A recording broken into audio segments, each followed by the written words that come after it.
شعبان کا مہینہ جیسا کہ بتایا گیا تھا کہ یہ رمضان المبارک کا مقدمہ اور تمہید ہے۔ رمضان المبارک کی تیاری کے لیے جو ایک عنقریب بابرکت مقدس مہینہ آ رہا ہے، تو اس کی تیاری کے لیے اس ماہ مبارک کے اندر ایک رات ہے، یعنی 15 شعبان کی رات، جس کو عربی میں لیلۃ البراءۃ اور ہم لوگ شب براءت کہتے ہیں۔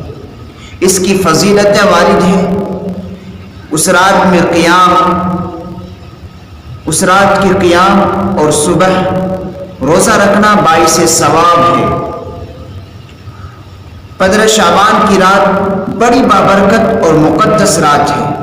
اللہ تبارک و تعالیٰ اس رات کے اندر بندوں کی توبہ کو قبول کرتے ہیں، بندوں کی حاجتوں کو پوری کرتے ہیں۔ ایک روایت کے اندر آتا ہے کہ اس رات کے اندر پورے سال کا بجٹ تیار کیا جاتا ہے، یعنی کن کو زندگی ملے گی، کن کو موت آئے گی، کن کو روزی ملے گی، کن کو صحت ملے گی، کس کو بیماری ملے گی، کس کو پریشانی ملے گی، کس کو آسانیاں اور خوشیاں ملیں گی۔ پورا سال کا بجٹ تیار کر کے اللہ تبارک و تعالی فرشتوں کو عطا کرتے ہیں، اور اس پر مہر لیلۃ القدر کے اندر 27ویں شب میں اس پر مہر لگا دی جاتی ہے اور فرشتوں کے حوالے کر دی جاتی ہے۔ یہ رات بڑی بابرکت ہے۔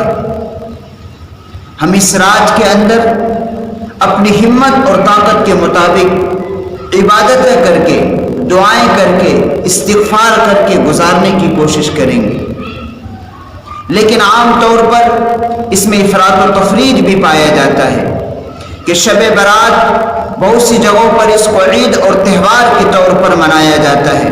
تو ہمیں معلوم ہونا چاہیے کہ شب برات کوئی ہمارا تہوار نہیں ہے۔ اسلام کے اندر 2 ہی تہوار ہیں، عید الفطر، عید الاضحیٰ، تیسرا کوئی تہوار نہیں۔ یہ شب برات 15 شعبان کی رات یہ ہماری عید نہیں ہے، بلکہ ہمارے لیے ایک موقع ہے کہ ہم اپنے گناہوں سے معافی مانگ کر اپنے رب کو راضی کریں۔ یا اللہ نے ہمیں موقع عطا فرمایا ہے 15 شعبان کی رات ہمیں عبادتیں کر کے، توبہ و استغفار کر کے اللہ تبارک و تعالیٰ کو راضی کرنے کا ایک ہمیں موقع ہے کہ اس رات کے اندر اللہ تبارک و تعالیٰ کی خاص رحمتیں نازل ہوتی ہے، فرشتے گشت لگاتے پھرتے ہیں، اور ہر بندی کے پاس فرشتے پہنچتے ہیں۔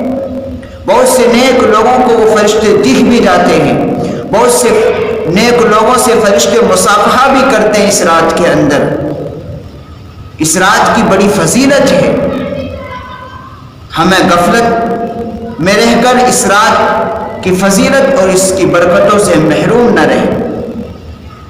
اس کے اندر جو بدعات ہوتے ہیں، مثال کے طور پر بہت سے لوگ شب برات کی 15 شعبان کی رات میں حلوے کھاتے بھی ہیں اور اسے بانٹتے بھی ہیں۔ اس کی ضرورت نہیں ہے۔ بہت سے لوگ اچھے کپڑے پہننے، نئے کپڑا پہنتے ہیں اور اچھے کھانا بنا کر عید کی طرح اس کو مناتے ہیں۔ یہ بھی فضول اور زیادتی ہے۔ تو ہمیں خرافات سے بچنا ہے، بدعات سے بچنا ہے، اور جو حدیث کے اندر آیا ہے اور جو علماء کرام اور بزرگان دین کا جو معمول رہا ہے، ہم اسی کو فالو کریں گے اور اسی پر عمل کریں گے، جبھی ہمیں اس رات کی برکتیں اور اس کی رحمتیں ہمیں میسر ہوگی۔ لیکن ہم اگر رسم و رواج میں چلے گئے اور کھانا بنانے میں، گھومنے میں، تفریح میں لگے رہے، تو ہم اس رات کی رحمت اور برکتوں سے محروم ہو جائیں گے۔ یہ رات جو 3 دن کے بعد شروع ہونے والی ہے، ہم ابھی سے یہ طے کریں کہ ہم اس رات کے اندر زیادہ سے زیادہ عبادتیں کر کے اللہ تبارک و تعالیٰ کو راضی کرنے کی کوشش کریں گے، توبہ و استغفار کریں گے۔ آپ کی ہمت نہیں ہے عبادتیں کرنے کی، عشاء کی نماز پڑھیے اور سو جائیے، پھر فجر کی نماز جماعت کے ساتھ پڑھیے، انشاءاللہ پوری رات آپ کو عبادت کرنے کا ثواب ملے گا۔ ادھر ٹوکروں پر، ہوٹلوں پر اور یہ ادھر ادھر تفریحات میں لگنے کے بجائے انسان اللہ کی عبادت کرے یا پھر سو جائے، تاکہ وہ گناہوں سے محفوظ رہے۔ جن حالات کے اندر اور جس دور کے اندر ہم لوگ گزر رہے ہیں، اس وقت ہمیں زیادہ ضرورت ہے کہ ہم اپنا تعلق اللہ تبارک و تعالیٰ سے مضبوط کریں۔ یہ شعبان کا مہینہ، یہ 15 شعبان کی رات، اسی طرح لیلۃ القدر کی رات، عید الفطر، عید الاضحیٰ کی رات، یہ سب ہمیں ایک موقع ہے، ہمارے لیے ایک نعمت ہے کہ ہم ان راتوں کی قدر کر کے اللہ تبارک و تعالیٰ کے نیک اور مکرم بندوں میں شامل ہو سکتے ہیں، ان راتوں کے اندر عبادتیں کر کے اپنے روٹھے ہوئے رب کو منا سکتے ہیں۔